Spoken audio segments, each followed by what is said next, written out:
What is a white blood count, often abbreviated as WBC? A white blood count measures the number of white cells in your blood. White blood cells are part of the immune system, helping your body fight off infections and other diseases. When you get sick, your body produces more white blood cells to combat the bacteria, viruses, or other foreign substances causing your illness, which increases your white blood count. Conversely, other diseases can cause your body to produce fewer white blood cells than you need, thus lowering your white blood count. Diseases that can lower your white blood count include some types of cancer and HIV/AIDS, a viral disease that attacks white blood cells. Certain medicines like chemotherapy may also reduce the number of your white blood cells. There are 5 major types of white blood cells: neutrophils, lymphocytes, monocytes, eosinophils, and basophils. A white blood count measures the total number of these cells in your blood. Another test, called a blood differential, measures the amount of each type of white blood cell.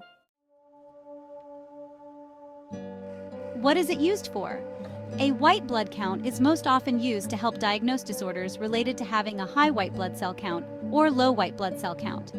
Disorders related to having a high white blood count include autoimmune and inflammatory diseases, which cause the immune system to attack healthy tissues, bacterial or viral infections, cancers such as leukemia and Hodgkin disease, and allergic reactions. On the other hand, disorders related to having a low white blood count include diseases of the immune system, such as HIV/AIDS, lymphoma, a cancer of the bone marrow, and diseases of the liver or spleen. A white blood count can show if the number of your white blood cells is too high or too low, but it can't confirm a diagnosis. Therefore, it is usually done along with other tests, such as a complete blood count, blood differential, blood smear, and/or bone marrow test. Why do I need a white blood count?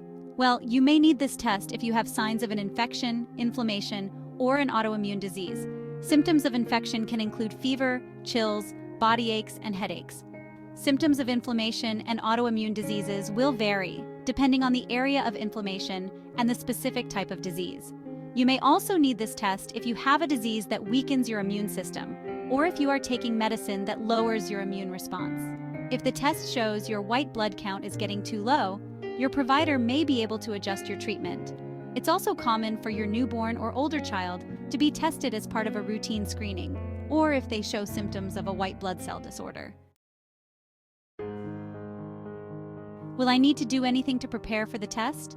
No, you don't need any special preparations for a white blood count. Are there any risks to the test? After a blood test, you may experience slight pain or bruising at the spot where the needle was inserted, but these symptoms generally go away quickly. There is very little risk to your baby or child with a needle stick test. Your child might feel a little pinch when the site is poked, and a small bruise may form at the site, but this should resolve quickly. What do the results mean?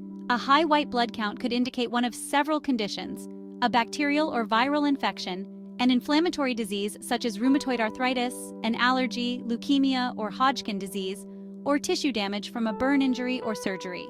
Conversely, a low white blood count might suggest conditions like bone marrow damage, which could be due to infection, disease, or treatments like chemotherapy, cancers that affect the bone marrow, and autoimmune disorders such as lupus or HIV/AIDS.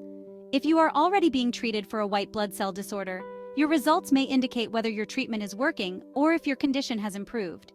If you have questions about your results, it's crucial to talk to your healthcare provider. Is there anything else I need to know about a white blood count? Yes, white blood count results are often compared with results of other blood tests, including a blood differential. A blood differential test details the amount of each type of white blood cell, such as neutrophils or lymphocytes. Neutrophils primarily target bacterial infections, while lymphocytes mostly target viral infections. For instance, a higher than normal amount of neutrophils is known as neutrophilia, while a lower than normal amount is known as neutropenia.